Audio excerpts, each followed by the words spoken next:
over 85% of Ugandans supported the federal system of governance.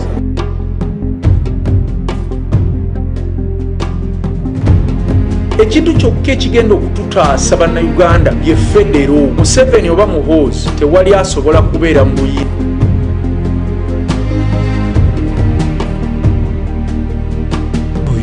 Museveni yennyini Museveni ayagala kutta era kye namugambe wano ti mwagala okutta famire yange. Nabwo kityo nkugamba nti abagezi tuli bangi nnyo tubulako atukuŋŋaanyiza awamu kulw'eggwanga Uganda okusobola okusituka n'okuba nti limirirawo ku lwalyo mu ntegeera. If you hear a Muganda talk Fenga Baganda, you know he's an enemy of Baganda. Number one, we shall crush those enemies as we have done in the past.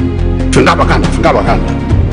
Abateekawo embeera mu bugenderevu okutujja ku mulamwa ogw'okujjukiza abakulembeze b'eggwanga ku nsonga y'ebyaffe. Buganda teyagalangako kwekutula ku bitundu birala. Wano wokka mu Buganda amateeka gonna gagoba ku ttaka wano weganyigiriza. Awalala ebweru wanatwe ebintu bitambula bulala. Wakwina kataka mu Buganda eyitiridde nnyo okukyogebwa ku byayo ate ne bagikwata ku nsoloboto toyogera.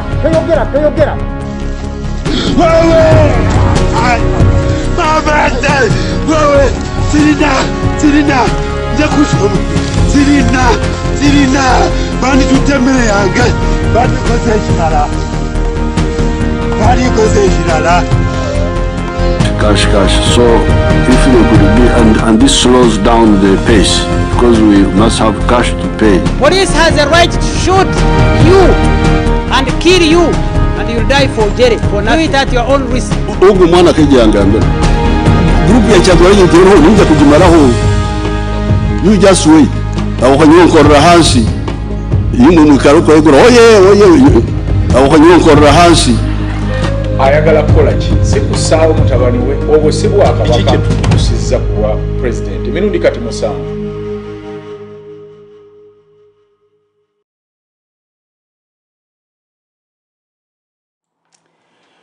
Kale tukwanirizaako gwe wenna amaze okutwegattako wano ku UNNTV n'akawungeezi akaleero nkakaza ddala nti abasobodde ogenda okukolako muvuddeyo naddala mu abali Uganda naye eno abalala baba bakomawo ng'abalala bagenda. N'olw'ensonga eyo nsaba ku ddakiika eno bw'oba otuuse like the video era ogisharinge bw'oba olina banno be wali agadde okuba nga olaba nabo olwaleero.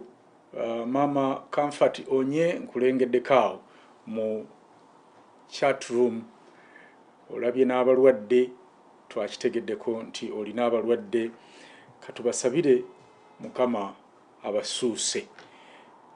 Wano eddakiika 16 zokka ze ziise ku ssaawa 10 ez'olweggulo Uganda kitegeeza 16 ze zaakayita ku 12 ennaku z'omwezi ziri 5 gwa 4 mwaka 2023 olunaku lwa 3 era njagala okkalire owulire bino kajja kuba kakwefumiitiriza n'olw'ensonga eyo teekayo omwoyo jawe bikutawaanya byonna ate owulira amazima gano nago gakubukale. Kale twataddeyo omutwe ogugamba nti Ugandans have not been told the truth about federalism. Nti bannayuganda tebanabuulirwa mazima ku kikwatagana ku nfuga y'ebitundu emanyiddwa nga federo oba eyagandawazibwa nga federo. Era ng'ombala gwagambye nti the misnomers about the federal system of governance are still many. Obulimba kubikwatagana ku nfuga eno y'ebitundu ya federo bukyali bungi ddala. The thing is many Ugandans were deceived about the federal system of governance. Ekituufu kiri nti bannayuganda bangi balimbibwa ku kikwatagana ku nfuga eno eya federo. The advent of UNN have been of great help, but the deception was so grave and mixed with hatred and tribal sentiment. Wadde enjiri ya UNN ku nfuga eno ebadde nsufu okuyambako, naye obulimba mazima bwasimibwa ekinnya kiwanvu okusimba emirandira, ate bw'ogattako n'ebyo ebitabikibwa mu bulimba buno ng'obukyayi naddala bwe kituka kukikwata ku mawanga. Era nsaba wano wemba ntandikira ekitundu kino eky'ekikumi 65 olwaleero. Omutwe oba subtitle egamba nti Ugandans need to be told the truth. Bannayuganda beetaaga okubuulirwa amazima. Era nkakasa we tunaaviira wano mu programu eno ogenda kuba okyuse kinene. Naddala gwe yalimbibwa. Omuwagizi wa federal yenna era n'oyo ayagala self-governance of the states in Uganda, mazima bw'awulira Museveni ne banne aba bamuyambako okufugaza Uganda, aba bamuyambako oboolyawo okufugaza Uganda. Aba production babadde bankubira, simanyi oba waliwo ekizibu, mumbuulire bwe wabaawo ekizibu tukitereeze. Bwe muba mumpulira bulungi muŋŋambe nti mumpulira, kuba ndaba bankubira.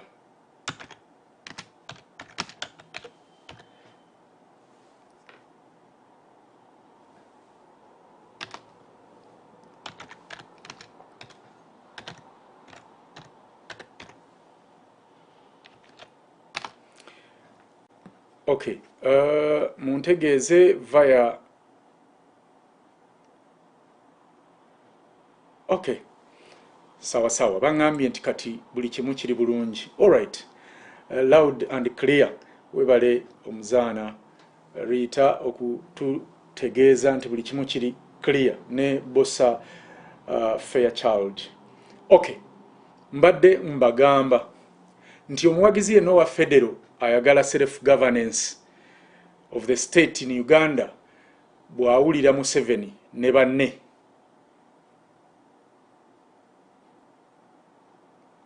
engeri gye boogera ku federal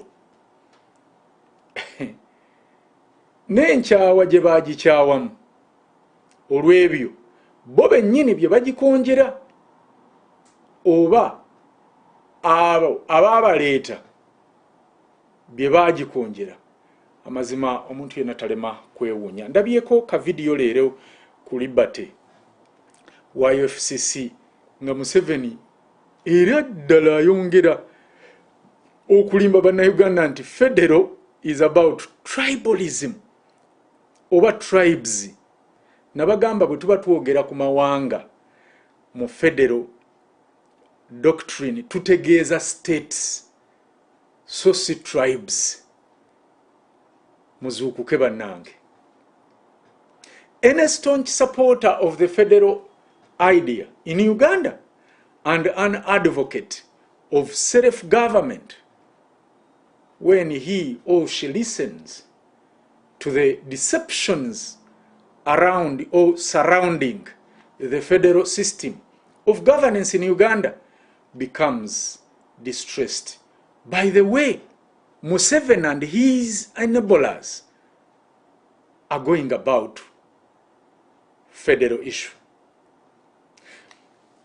Ebyobufuzi mu Uganda bisaanikidde enfuga etambulira ku mateeka. Amazima bw'otuuka ewaka mu Uganda, no much attempt has yet been done to educate the masses of the benefits of the federal system. Omulimo tegunnaba kukolebwa bulungi mu Uganda kulaba nti federo ennyikira naddala mu bitundu ebimu.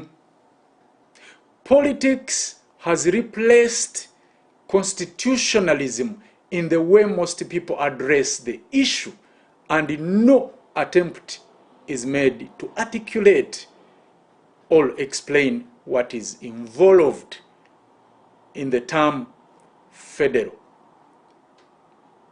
Ensonga za ssemateeka zirina okulambikibwa mu ngeri etaliimu kyekubiira n'ekigendero ekyokutuuka ku kukkaanya ne ku nzikiriziganya, naye nga bino byonna biri mu ssemateeka. Kyekikwewuunyisa nti abantu tebabiraba wadde mu ssemateeka y'oyo Museveni gye yakola bino yabirekamu, nga abantu bonna abalumirirwa eggwanga naddala abo abeeteekako erinnya ly'okuba abakulembeze, bino bye baalikozeseza against him. Abamu ndaba obutabo bwa constitution batambula nabwo tebabujja mu mamotoka na ngalo zaabwe oba mu fayiro zaabwe, naye eddala ebirimu babimanyi nti bisobola okununula eggwanga eryo lye basula balimbirako abantu tebaagala dinunula. Constitutional issues should always be considered in a bipartisan atmosphere with a view to reaching consensual agreement, and in this case efforts should be made to bring arguments within the constitutional framework. Federal si kigambo kyetaaga kwogera nnyo, naye federal kigambo ekitegeerekeko bulungi, era nga kino mu Uganda kyasooka kukozesebwa omuwandiisi omulukulwe eyali awandiika mu mpapula z'amawulire, Mr. Patrick Kigundu, okusobola okunnyonnyola engeri Buganda gye yali esabamu okuzza ebyayo biyite ebyaffe ebyali biweereddwa oba ebyali biweereddwa era nga bitwaliddwa obote kawenkene 1 mu ssemateeka wa 1967.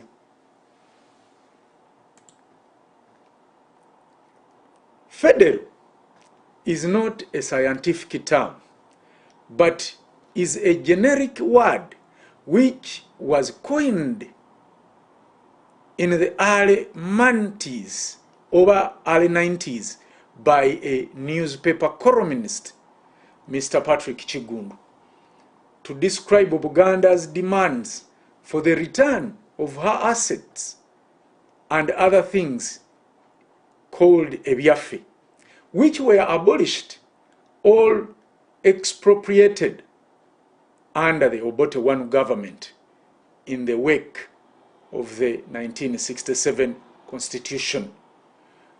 Mu bintu bino mwe mwali obwakabaka n'ebintu ebirala ebya Buganda era ne status yaayo eya ssemateeka owa 1962. These things included the monarchy itself and the asset of the former Buganda government, as well as the constitutional status of 1962. Kati essira ennaku zino liri kukuzza nkola ya kwefuga Buganda gye yalimu era n'okuzza ettaka lyayo wansi wa Mengo. The present public outcry concerns mostly the return of the system of self-governance which Buganda enjoyed before, and the restoration of the former crown or public land to the trusteeship of Mengo. Yadde waliwo ebitategeerekeka bingi ebikwata ku nsonga y'okwefuga. Ensonga eno yalambikibwa bulungi mu Constitutional Review Commission ku muko ogwa 72 njogera ku review commission ya owekitibwa Sempebwa siyeka n'odoki naye kati tuwogera ku ono oba ku report yono oba ku review yono noonya omuko gwa 72 kino jja kiraba nga kyalambikibwa. Guno omuko gugamba nti Buganda teyagala kudda mu nfuga ya federo eya 1962, although a lot of confusion throws the demand for the reintroduction of self-government over government. The issue was clarified in Buganda's submission to the Constitutional Review Commission at page 72, which makes it clear that Buganda does not want to return to the 1962 federal status. Nolwekyo debate ya federal terina kubeera kukufuna bwetwaze wabula kukwefuga self-governance. It is not about secession but about Buganda's self-governance and determination. The federal debate should therefore be about self-government and not independence. Kino kitegeeza nti ebya Buganda okwekutula ku Uganda eyo mboozi nkadde. Kati ensonga enkulu eriwo ya kulaba nga regions oba states zifuna self-governance ezaagala, kubanga tosobola kukaka muntu mu kino. So this new position means that the bogey of Buganda's separatism is now a thing of the past, and the issue should be how to introduce regional autonomy or self-governance for those areas which want it. Mu ngeri eno n'olwekyo waliwo models 2 eziyinza okukola mu Uganda, njagala owulire, eya America ate neya Scotland.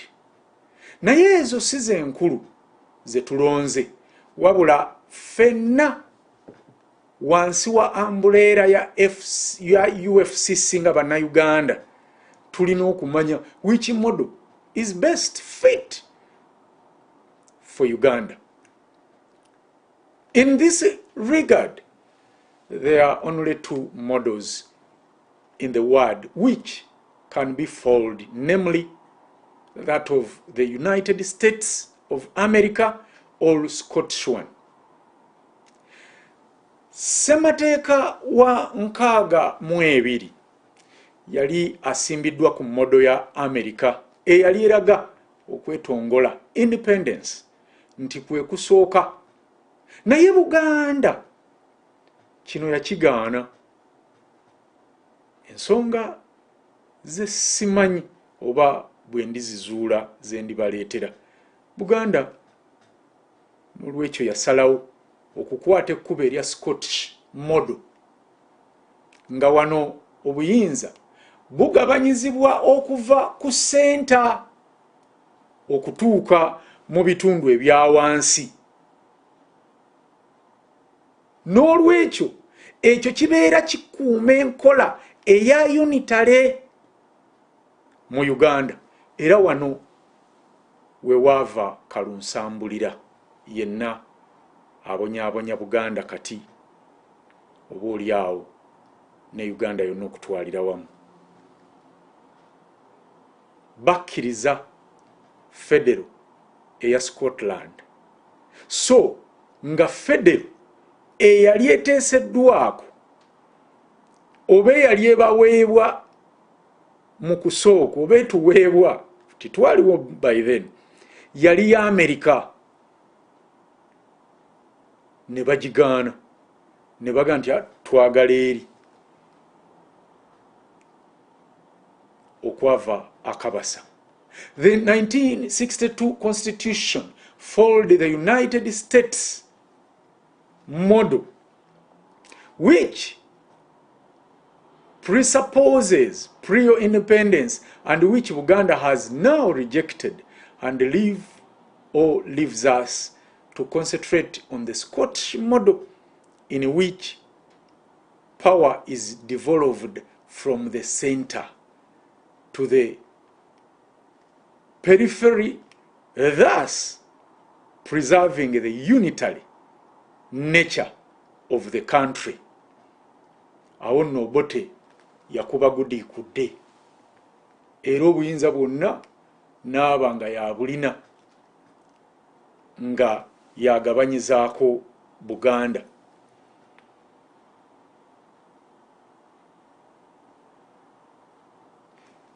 Kisanyusa nti ssemateeka wansi w'omutwe National Objectives and Directives Principle of Decentralization, kati nno tuli ku ssemateeka wa Museveni, egamba nti eggwanga state lijja kulambikibwa n'ennyinga ya decentralization era n'ey'okulaba ng'obuyinza bukka wansi mu bantu olwo lwe bajja okusobola okulambika era n'okukuuma ebintu byabwe, which is okay, era mbu n'okubirambika.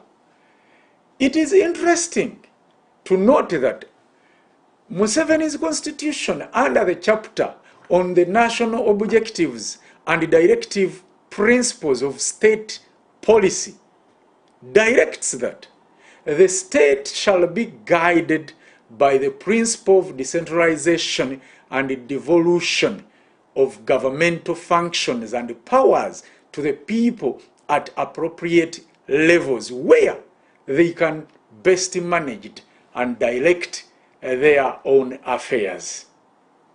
Kino kitegeeza nti eggwanga lisobola okutaasibwa stress omungi singa ensonga ya federo yatwalibwa mu maaso abakulembeze baffe.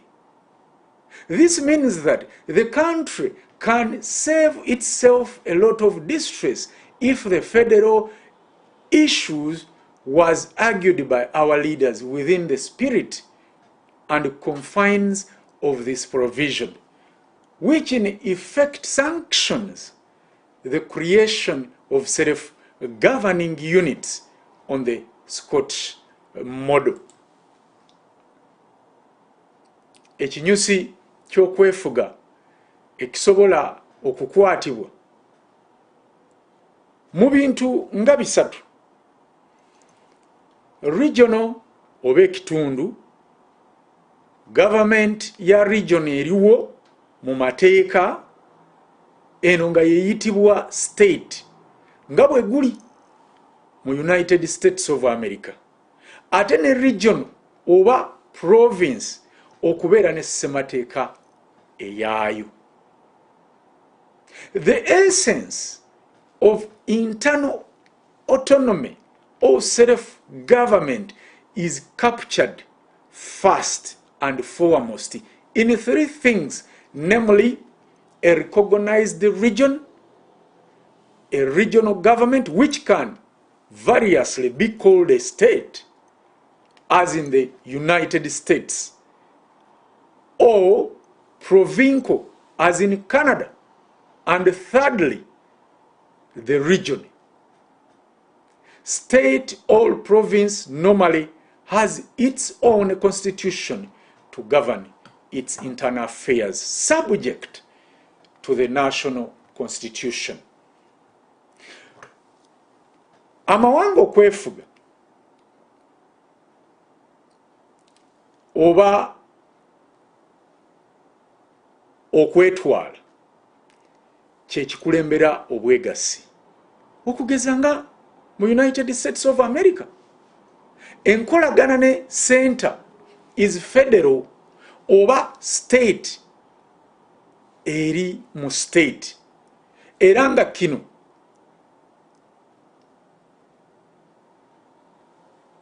tekiwa unitary mwaganya kubeerawo at all. Where autonomy precedes union As in the United States of America, the relationship with the center is federal, or a state within a state, which does not exist in a unitary system. Era ffe waffe tebabalimba ne bwe bababuzaabuza batya nti kisobola okuba mu unitary. No, it can only be in the federal system. Ng'oggyeko kuleeta enkola ya decentralization ne devolution eri mu Scotland, emirimu gya gavumenti n'obuyinza bwa ssemateeka waffe bisangibwa mu kawaayiro aka 261 akagamba nti obuyinza obugabanyiziddwa tebusobola kuddizibwayo oba kuggyibwa kw'abo ababeera babuweereddwa.